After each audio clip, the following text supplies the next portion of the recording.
Anyone who has ever auditioned and anyone who has served as a casting associate for auditions understands that the process itself is imperfect. On the other hand, no one has ever invented a process that has more possibilities or that guarantees a greater degree of certainty. So the bottom line is you learn how to do it, you learn how to do it well, you learn how to personalize it, because you can't dislike auditioning and get jobs.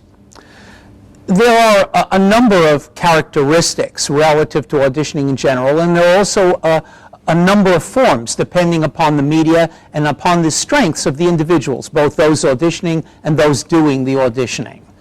For example, most of us begin early in our lives dealing with a prepared monologue, but there's also reading from a script. There are improvisations. Many people audition by interview only. For music and dance, there are obviously other forms of this and other ways of adapting it. Nonetheless, there are certain things about auditioning that are the same, no matter what form you use or the preference of the casting associate. You're always auditioning, in fact. When you send in your picture and resume, whether you say anything or they know you or if they've ever seen you before, there's a visual image, there's a bit of information, and the audition has begun. If you have a website or a home page, when somebody goes to it to see it, whether you have a reel attached to it or just your credits and a picture, you are auditioning. They are getting an impression. And perhaps most importantly, you need to remember that when the door opens and you are ushered into the audition room, you are absolutely doing something as important as anything you say thereafter. Your energy, what's positive about your presence, the look that you have, the way in which you greet people, the comfort that you bring to them is a part of your audition before you say a word. And when it's over, before you leave, when the formal part of it is finished, how you pick up your coat or your hat or your books, how you say goodbye, and how you reach out for the doorknob is part of the audition. So no matter what the medium is, no matter what the form, there are certain characteristics that will always be true, and they're about the impression that you make. I think I'm right when I say to you there are three fundamental principles that apply to all forms of auditioning. We know them, and sometimes we know them intuitively, but we tend to forget or go past them as time goes by. One of them is a positive attitude, one of them is selling yourself, and one of them is, what is it you are exactly auditioning? Positive attitude.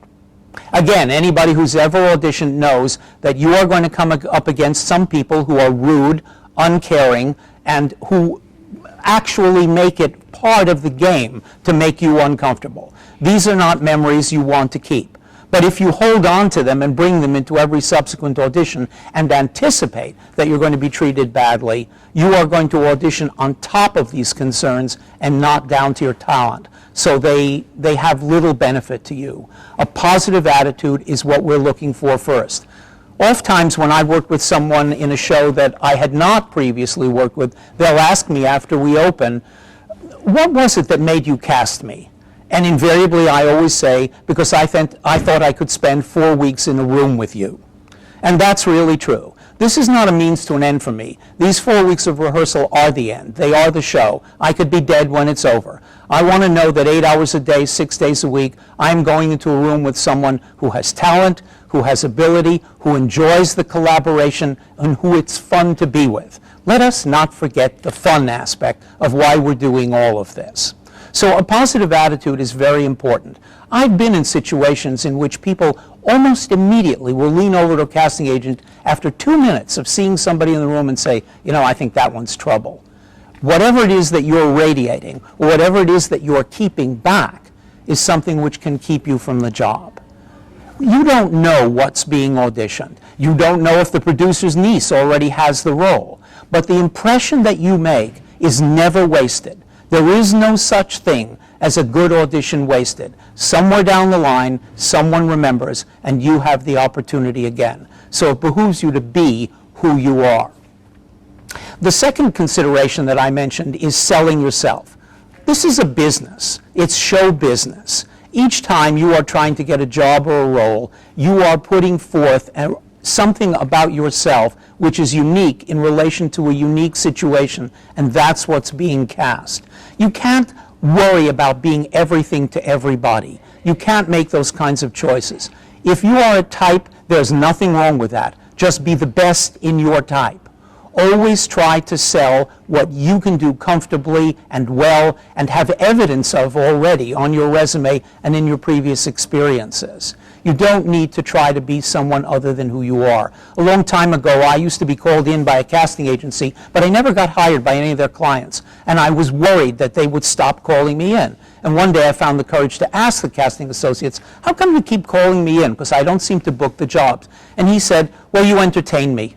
On a boring day when you come, I know there's going to be a unique choice. I don't care whether they hire you or not. I like seeing what it is you're going to bring to the table this time. And eventually, there's going to be somebody other than me that sees that as well. You have to accept what you have to offer and how to sell it and know that you are enough. That if you don't get the job, if it's a bad audition, that's one thing. But if it's not a bad audition, then there are so many other variables that are not about anything else. You might as well be who you are. Finally, I want to talk about what it is you're auditioning. Yeah, material is important, and it needs to be tailored to you, and it needs to be edited, and it needs to be well chosen, and it needs to have certain values that exist without you. But the bottom line is, I don't give a darn about the material.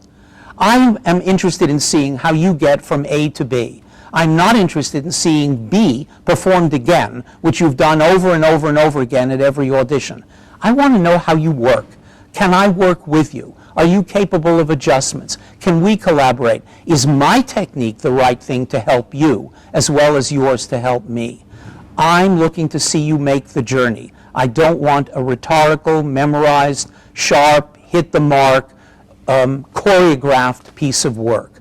I'm looking to see who you are. And if you're afraid to show me who you are, I'm afraid to cast you. So, these are a few things you might keep in mind. I want to tell you at the end that I loved auditioning. On days when I had no work as an actor, that 3 minutes or 5 minutes or 7 minutes might have been the only time I had to remind myself of why I was out there, what I wanted, and what I was capable of. I liked auditioning. It was about me. I was never in a fishbowl. I was always assertive. I was always happy to show someone just what they might benefit from.